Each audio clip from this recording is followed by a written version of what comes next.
So good morning. This is Natalie Gille with the Bicycle Alliance of Minnesota. We're going to go ahead and get started here.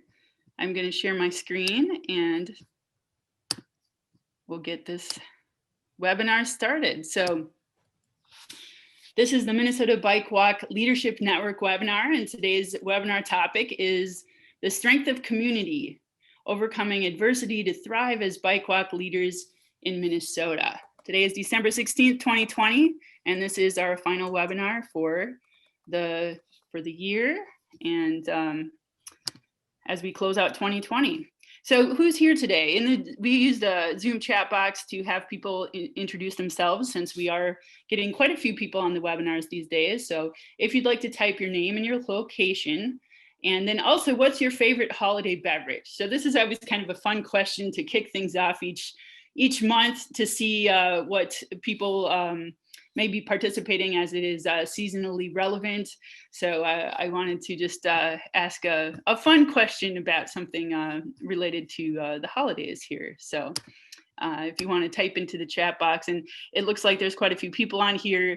And we do welcome people all the way from Jackson, Minnesota today, to Hutchinson, Rochester, Minneapolis, Rice County, and it looks like between beer, mochas, eggnog, and wine, these are some of the top beverages of choice for the group today. So you continue to chat and share these things as you introduce and see who else is here today. So we welcome everyone and thank you for joining today during a busy time of the year, but also an important time of the year. So first of all, I'll just go through a couple of things here. Today, this is the Minnesota Bike Walk Leadership Network, and the purpose of this group bringing leaders together statewide here in Minnesota is to connect local bike walk leaders to share stories and ideas about how they're lifting up the walking and biking culture in their communities. Another piece that we have began to share with you, and we do have on our website, we'll get a link to you a little bit later in the webinar today, is our land acknowledgement statement. And this is something that a few people have asked about, so we've shared this, and this is something that you'll be able to find on our website if you'd like the full information about this. However, I'll go ahead and read this just to share this with you. We want to acknowledge that we occupy the ancestral land of the several indigenous groups, including the Dakota, Ojibwe, Ho-Chunk, Cheyenne, Odo, Iowa, Meskwaki people. We honor with gratitude the land itself and the people who have stewarded it throughout the generations. We affirm the Bicycle Alliance of Minnesota's commitment to a partnership with Native nations and urban Indian communities. Despite centuries of colonial violence, this is still and always will be Indigenous land. Indigenous peoples are still here, demonstrating innumerable talents and gifts in the midst of continued oppression. They must be celebrated and uplifted. At the bottom of the screen, you'll see a link, and Maya, if you'd like to share that in the chat box, maybe you already have, is a link to, you can click on if you'd like to see where, which ancestral land that you are currently located on. So you can click on that and participate if you'd like to use that tool to learn a little bit more. So just a couple housekeeping things today. We are going to be, and this is the final webinar of 2020, so we're already looking to 2021. So in January, on January 20th at 11:30 to 12:30, we'll be hosting the kickoff webinar for 2021, and the topic will be imagery in bike walk advocacy. And today participating in the webinar is Tony Desnick, who will be one of our featured speakers for the January call. So we welcome him to the call in addition to everyone else today on today's webinar. This will follow the schedule of the third Wednesday of the month, then in February 17th, and March 17th. So save the date for these particular dates to kick off Q1 of 2021, and send me an email if you're not already connected through our listserv, natalie@bikemn.org, and we'll get you added to that listserv. One of the other webinars that you may be part of is the Safe Routes to School Network. And Jill Chamberlain leads that Safe Routes to School network. And first quarter of next year, She will be kicking off their webinars on January 7th from 10 to 11 with engagement strategies, adapting new resources from the partnership, and local success stories about the Story Walk. And then in February on the 11th and March on the 11th. So if you're tuned into the Safe Routes to School Network, you may have heard from Jill and others, including Michelle Kiefer from Bike MN last week, who you'll hear from a little bit later in the webinar today. And also then feel free to email to Jill if you'd like to get added to that Safe Routes to School Network.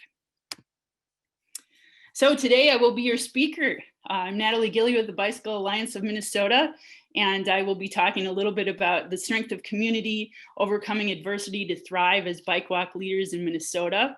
I'll start out with a little bit about my personal story during COVID-19 and some of the work I've been doing, a little bit about Bike MN and some of the pieces that we've been working with this year, and then close with a few specific examples about bicycle-friendly community and also the community bike walk leadership teams.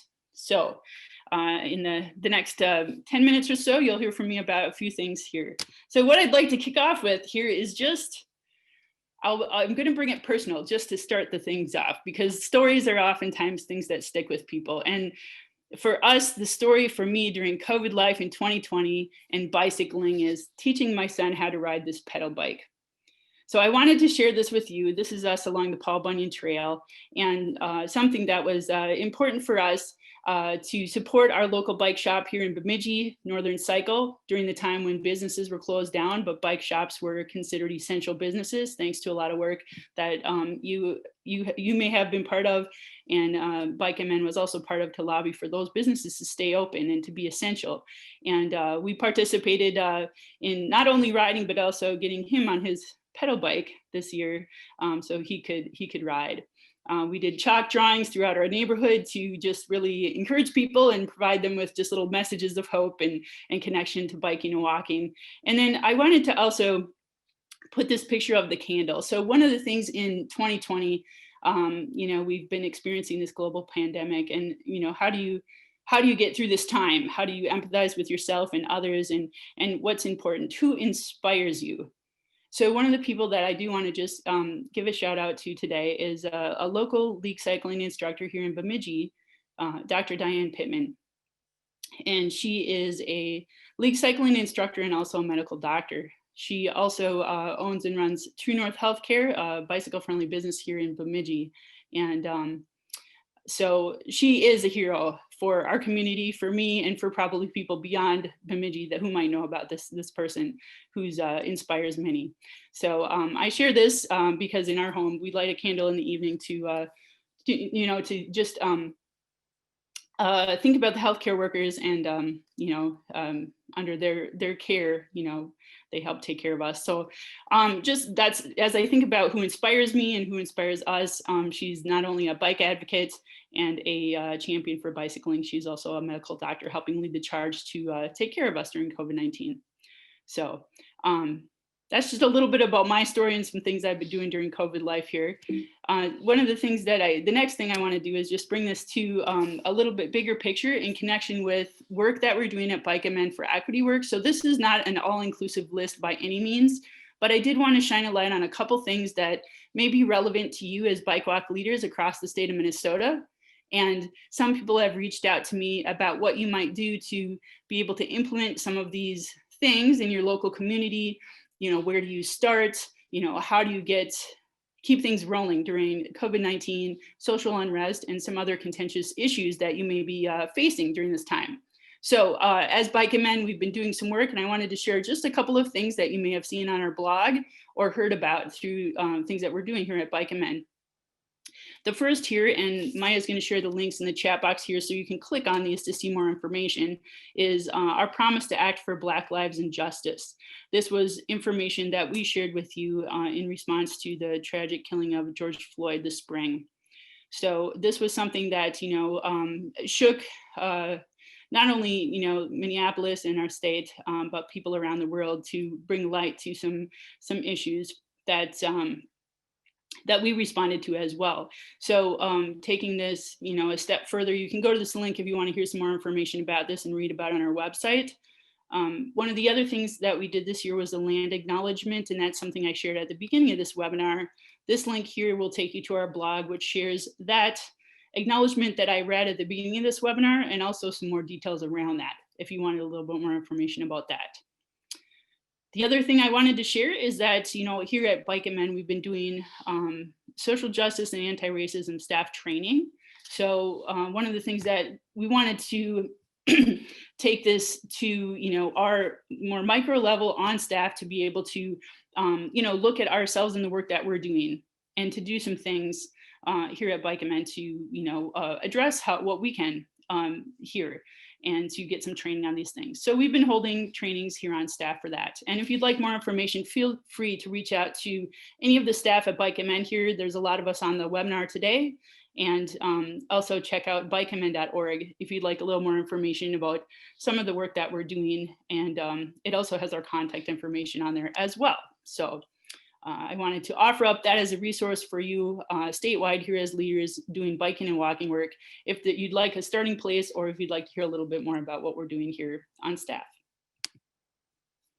So bicycle friendly community work during the coronavirus. Last month, you heard from Glenn and Cheryl in Thief River Falls. And as we mentioned as well, Dorian and I were up in Thief River Falls and Roseau. Here you'll see a picture of me in Pine River. We were doing having some conversations about how we might be able to do some work in Pine River to become more bicycle friendly. And then some pictures here from Thief River as well. There's definitely considerations during this time as far as, if you can, how many people, what are the precautions, and following certain protocol to keep people safe and healthy, but keep people rolling. So lots of people are still riding bikes. Maybe you've heard that the biking industry is kind of booming. People are wanting to stay healthy and wanting to stay moving, and riding bikes and walking is a way you can get out and get some fresh air and exercise and still be able to do that in a safe way. So we continue to work on bicycle friendly community with certain considerations. And, these are a couple of the projects that we've been working on here. The other piece, which you may have participated in, is our community bike walk leadership team. So this is we have 31 teams statewide here in Minnesota. So you might be part of one, or you might be interested in becoming one. Basically, our community bike walk leadership teams are local focused groups that were doing biking and walking work. And we did conduct a survey recently with our community bike walk leadership teams. And I did list off a couple on the screen here of communities who participated in the survey. So thank you to everyone who participated and provided us with some valuable input that will help us take a look at what was done in 2020, what are some creative strategies you've implemented, and how we might use that information to inform what we might do in 2021. So just a couple of preliminary survey results. Work changed for 70 to 80% of the folks who participated in the survey. That's probably no surprise. It was an unprecedented year, but that's kind of what the survey results have shown. Folks offered virtual biking and walking events. So even in the midst of some challenging times, people are still biking and walking, and local advocates and educators are still doing some things in creative ways to keep people moving. Quite a few folks did have to cancel events. Hopefully some of those events that were canceled may have been replaced with virtual events. And that some of the highest priority work that we heard as survey results were bicycle friendly community, walk bike fun at local schools, and hosting local events. So 2021 is the year to reignite this work or keep growing for those who have never slowed down. So we want to inspire you to continue to do things and reach out to Bike and Men if there's things that you would like to discuss where we might be able to help you keep moving those things along. So just to close my segment here is there's my contact information on the screen. If you would like to ask any further questions, or if you would like to reach out to me, I'm happy to answer any of those. And I'll pause here for just a moment if there's any chat messages or questions, or if you guys would like to ask any questions at this time.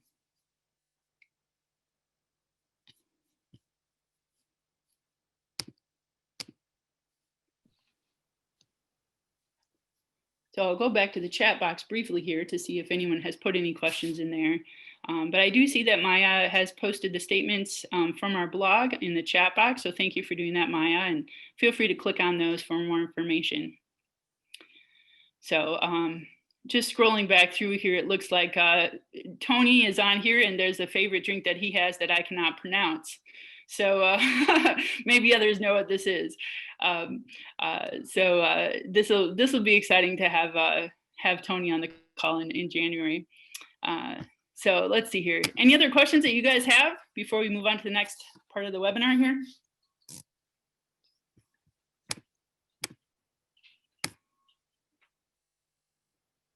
Looks like we have a question from Tom asking if we could talk a little bit more about the highest priorities.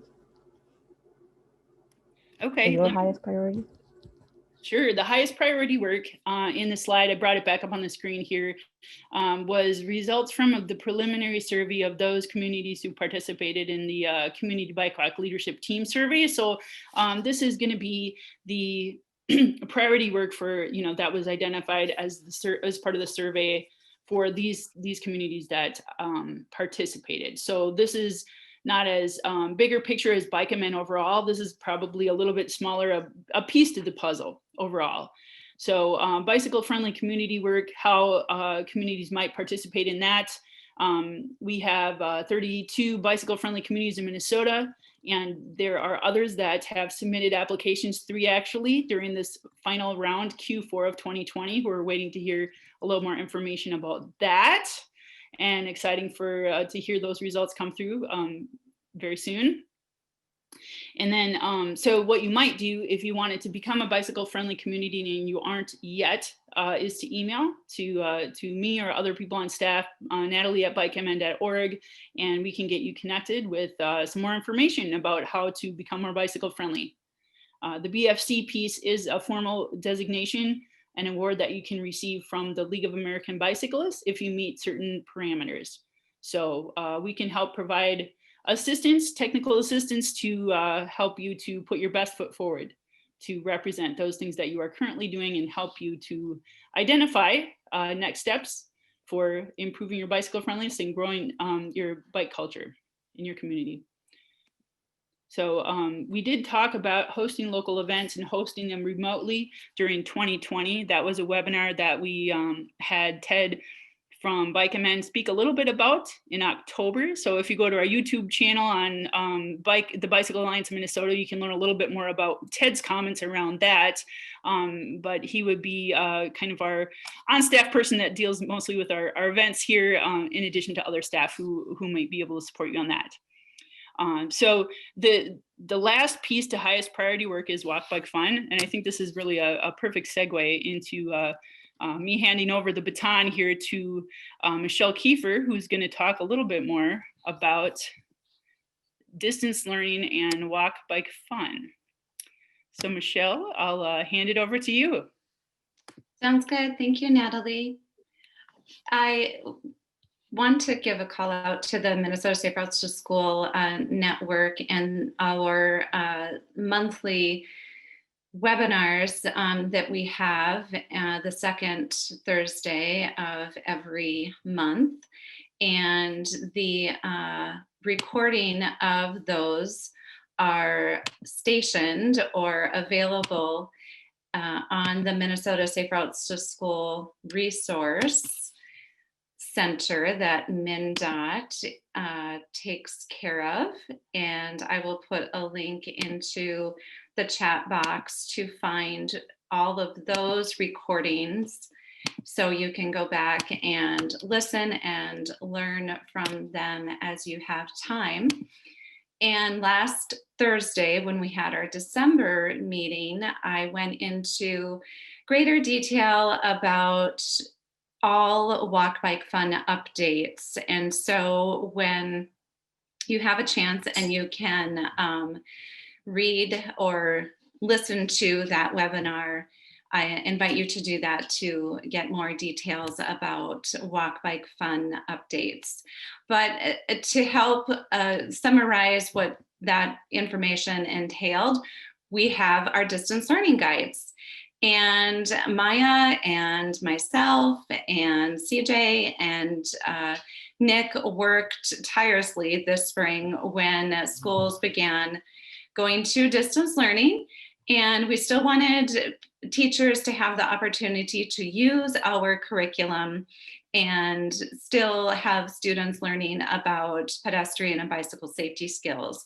So what you see on this slide is just a screenshot of where you can find that on our website.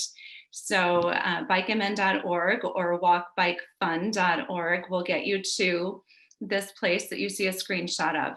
We have distance learning guides for teachers, and we broke it down. We broke the whole curriculum down into walk fun distance learning guides for teachers and bike fun distance learning guides for teachers, educators, and then also created the distance learning guides for students and parents, caregivers. And those activities in the student guides are directly related to the activities that the teachers would be assigning them from the teacher's guide. A great addition to our curriculum are these distance learning guides, but also that the distance learning guides for the students, parents, educators are available in 4 languages: Hmong, Somali, Spanish, and English.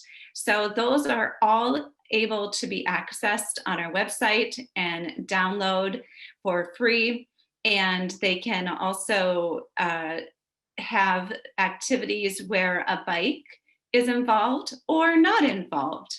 There's activities in there where technology is used, or if technology is not available, how a student can work through the same concept of learning safe biking and pedestrian skills without technology. So we tried to understand where everyone was at in the state in regards to barriers and make our distance learning guides accessible that way to all teachers and children and families. So moving on to the next slide, are there any questions or comments about the distance learning guides before we move on to our breakout rooms? Looks like Tom has another question. What are the best ideas for how we can help our local teachers know about Walk Bike Fun resources? Thanks for that great question, Tom. I appreciate that.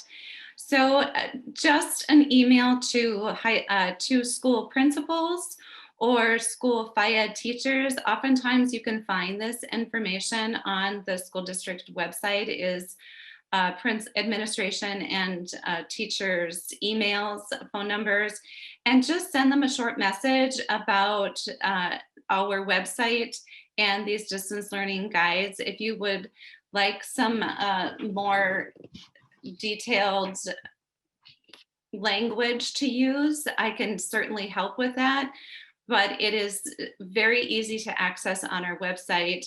And like I said, share with them about how we have looked at barriers that children, teachers, and families are working through in distance learning and addressed those in our guides. And please have them contact me if they have any other questions, and I would be more than happy to talk with them and work through how to use these guides during this time of distance learning. So that I think would be the best way to reach out to your local teachers, is just find their information on the school district website and send their principal a quick email.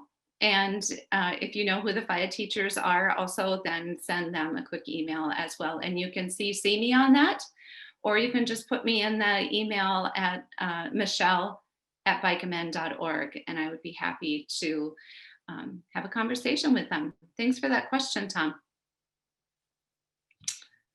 Anything else? Then we're ready to move out into small groups in a breakout room within Zoom. So in a minute, I will be clicking the button to start us in our breakout rooms. You'll have anywhere between 3 to 5 people in your breakout room and about 10 minutes to discuss the following question. What are some successes you've experienced this year, and why do you consider them successes? So in regards to your biking and walking advocacy work, event work, whatever comes to mind in regards to walking and biking for you and your community during this year, 2020, and the year of the pandemic.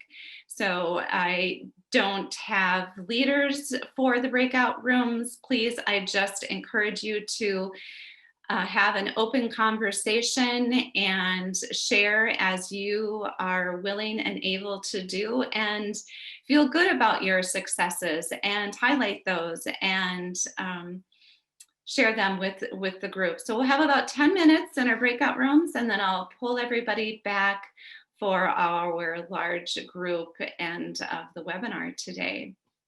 So there will be a pause, just a short pause, between the time that I set people out into breakout rooms and the time that you see everybody in your breakout room. So don't panic, there'll just be a short pause there. All right, here we go. Thank you everyone for bearing with us as we learn how to use breakout rooms, and thank you for participating in the breakout rooms. I believe we have the group back into our larger group now, and we'll transition into a larger group discussion here. I do have a couple of comments here in the chat box here. So it looks like Patrick participated in his first Zoom breakout session ever, and that was fun. Thank you for the feedback, Patrick. It's great to also see that someone that was not in my small group is commenting and I can see you. So this is fantastic. All right, so bringing this back to the larger group. So large group discussion, I'm gonna bring the group back here to this. And what we wanna talk just a little bit about here is give the larger group an opportunity to talk about some of these things you may have discussed in your small group, or in addition to that, some other things. So we're going to take probably about 10 minutes here as a large group to talk about these things. So what are some successes you experienced this year, and why do you consider them successes?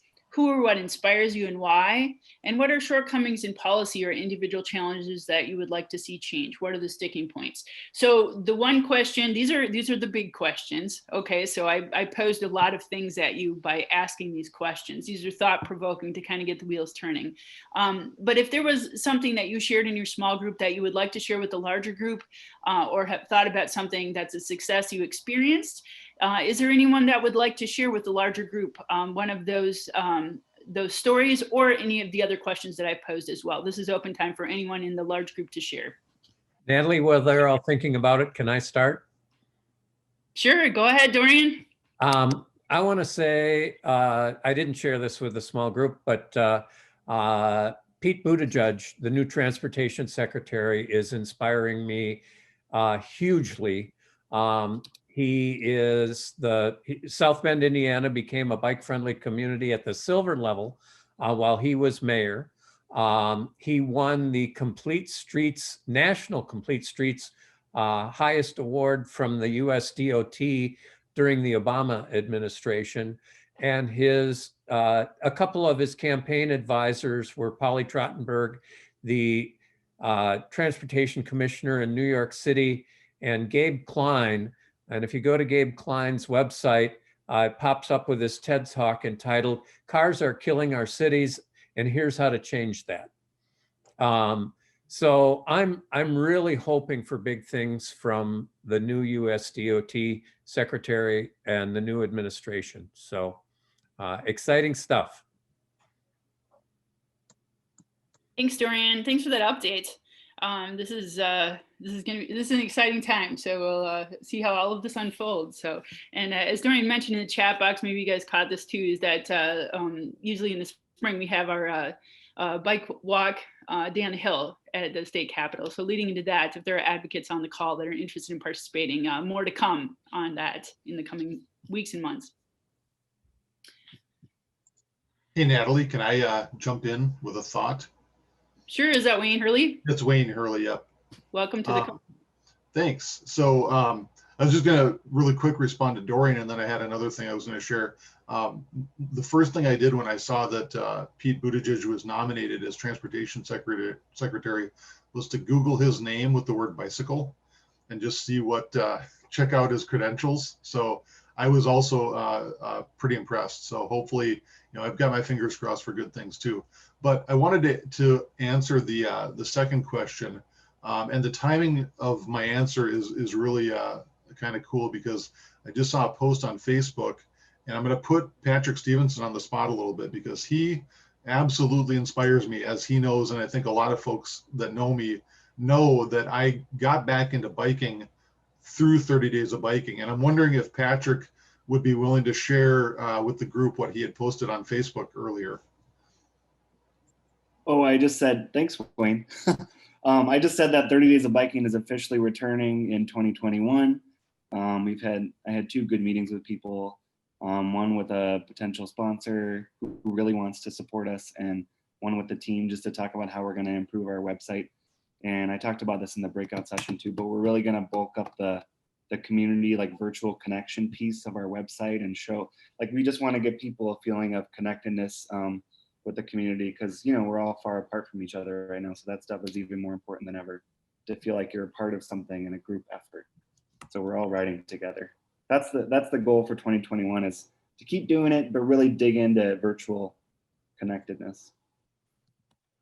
Thanks, Patrick. Patrick Stevenson from 30 Days of Biking. I'm sure that if people were to use the Zoom feature and raise their hand and or clap to celebrate anyone who has been inspired by Patrick Stevenson and the 30 Days of Biking, you might cheer that and participate using that tool. So, Patrick, you're seeing a lot of love in the Zoom tool here, hearts and clapping and things like that. So thank you for all that you do. Yeah, you bet. Can Natalie, I share someone I'm inspired by too? Or sure, go ahead, Patrick.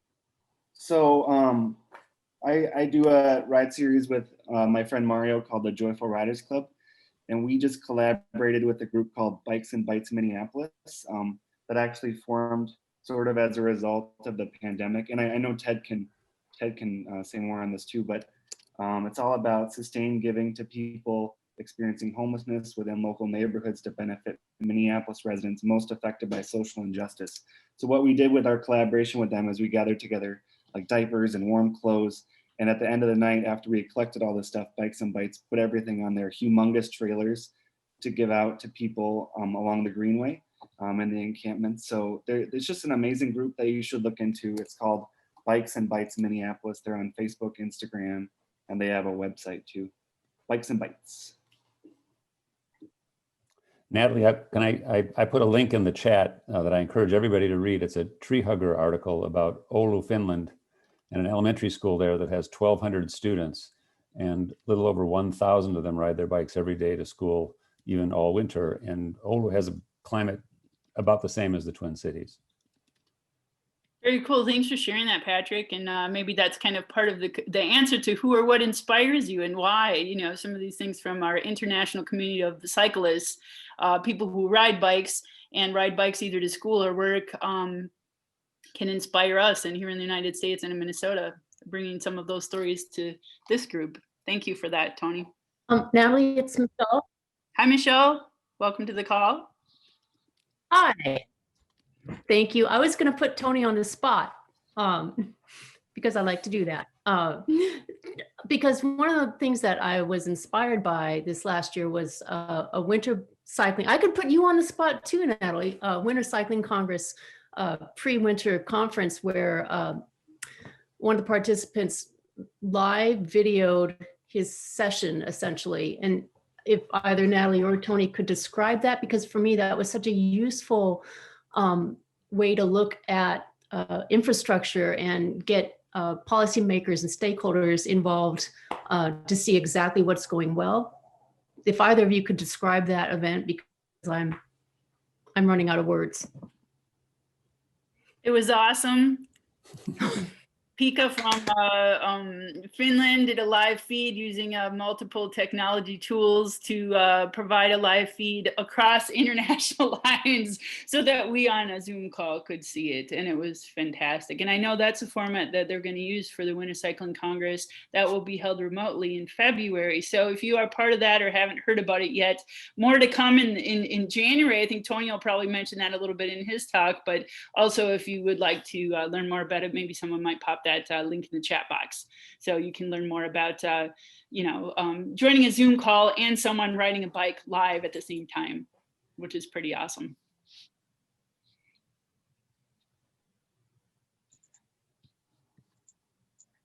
Are there others on the call who would like to share something either from a small group discussion or one of the questions that are participating today, who would like to share with the larger group? I'll share.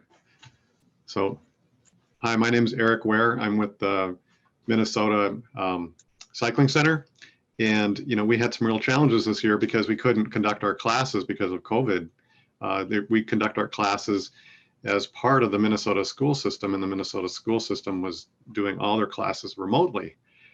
And yet it gave us time to actually review our mission and our vision and think about how we wanted to move forward, and also looking at some of our business plans and reevaluate the status of our project for education, but also for building a velodrome, and realize that we're going to kind of have to scale back our grandiose vision of building a large velodrome that would be partially an entertainment center, and look at building a smaller velodrome, not only from a standpoint of the acquisition costs, but the costs that we would be, that are required to sustain a facility like that. So it's really allowed us to, I think our success was that it's really allowed us to focus more on what's absolutely needed in order to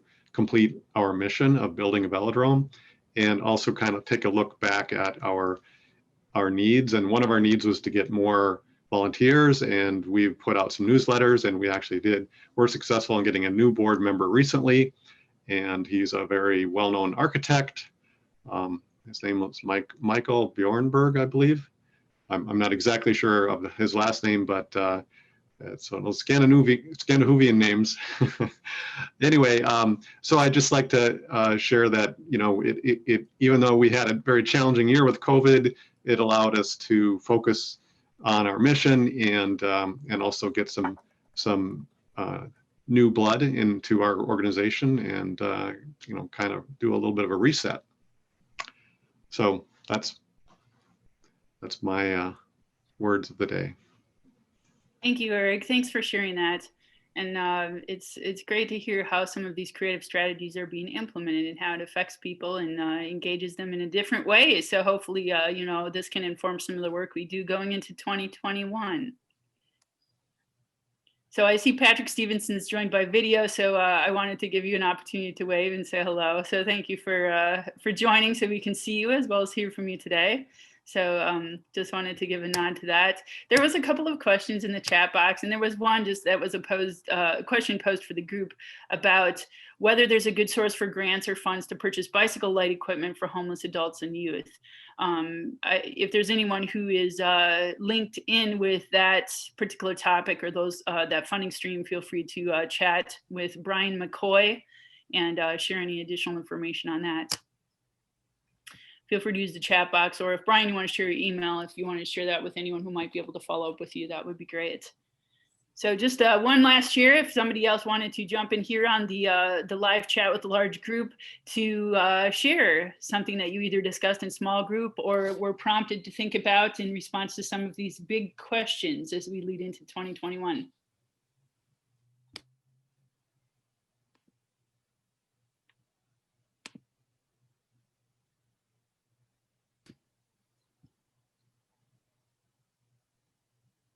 Natalie, I can jump in if you want. This is Scott Eggert.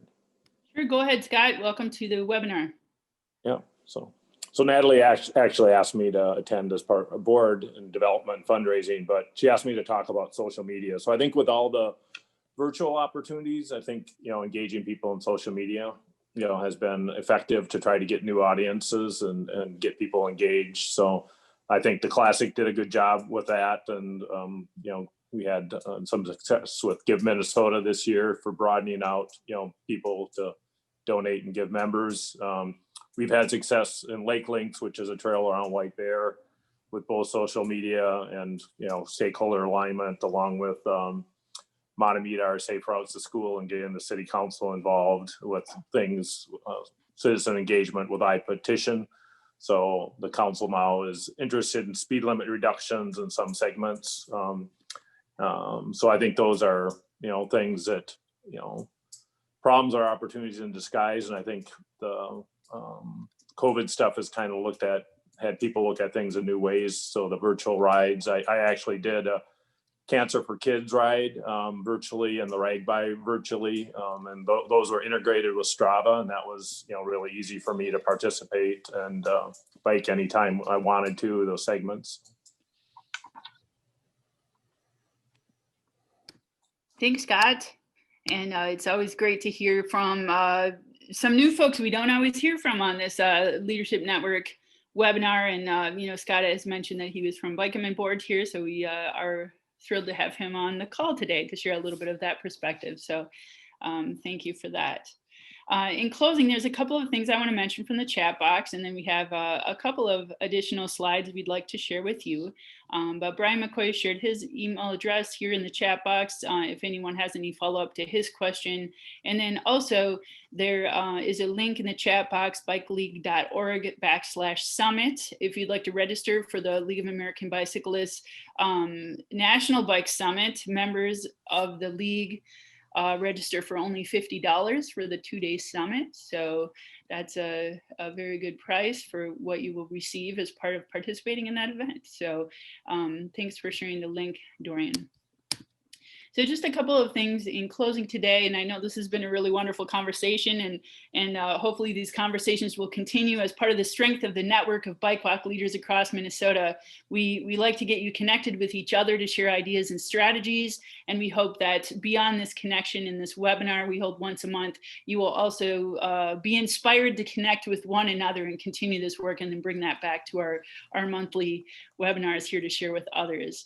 So just a couple of closing comments. I brought up the slide about the statewide pedestrian system plan. It's currently open for comments. So this is interactive online, and you can view other comments people have made and like them if you would like to express agreement. And this can be found on the platform www.minnesotawalks.org/participate. This public comment period is open through January 11th. And you should be able to see that link in the chat box if you'd like to click on that and participate. And as you guys know, Jake Reuter is with MnDOT and participated as a panelist earlier this fall in a presentation about equity and data collection. So hopefully a familiar name to those of you on this webinar, and someone that is wanting to stay engaged with this group through this public comment period about the statewide pedestrian system plan. So please, I encourage you to participate if you'd like to. Hey, Natalie, this is Scott again. I actually reached out to Jake on both the plan and the bike plan. And my understanding from him is that the bike plan is due to be updated in 2021 too. So if people are interested in the bike plan and updates to that, they could reach out to him also. Thanks, Scott. And, I know MnDOT are regular participants on this network webinar. So we'll, if you'd like to be put on the spot to talk about that in 2021, feel free to reach out to me. We may be reaching out to you directly. So in closing today, I want to hand over the mic, if you will, to Ted, who is our supporter relations person here at Bikeman, to close out the webinar with a couple of things that he would like to share with the group. So before I hand it over to him, I just want to thank everyone who has participated today in this webinar, those who have participated in small group and shared your stories in small group and large group. And thank you for all the work you've done during this challenging time of 2020. And we look forward to really continuing with that work in 2021 in new and creative ways. And thank you so much for sharing with each other those strategies that we might build from and ignite that fire to continue this work into 2021. So with that, I will hand it over to Ted. Awesome. Thanks so much, Natalie. Yeah, so as you can see in the slide, we, thanks to many of you and your, sharing, a lot of our posts and things like that. We had a really good Give to the Max here this year that really kind of jump-started, our fundraising year as you all know, like canceling events and things like that, always lead to like kind of a fundraising shortage and stuff. So that was really nice to see, really outpouring of support. Still time to donate to us, of course, and we get some really awesome thank you gifts that you can kind of see there. Yeah, Michelle, you got your prizes for winning trivia, it looks like. And if you can find Michelle, the other Michelle, on your screen, she has one of the very limited edition Bike MN scarves. And this is totally just insider info. We don't even have this published yet, but we are doing a very competitive coloring contest. And yes, adults, you need to enter. So we're gonna be releasing that info before the end of the week. And one of the things you can win is a Bike MN scarf and some other kind of fun stuff too. So we're really looking forward to putting all that together and that kind of thing. So yeah, thanks, Natalie. Thanks, Ted. And thank you everyone that has contributed to Give to the Max or in some way, shape or form, whether it's dollars or your own, blood, sweat and tears as we do work during, an interesting year here. So thank you so much for all you do and keep doing the great work that you're doing across the state as leaders for biking and walking to keep everyone moving and staying healthy. So thank you. Have a wonderful rest of the day, everyone.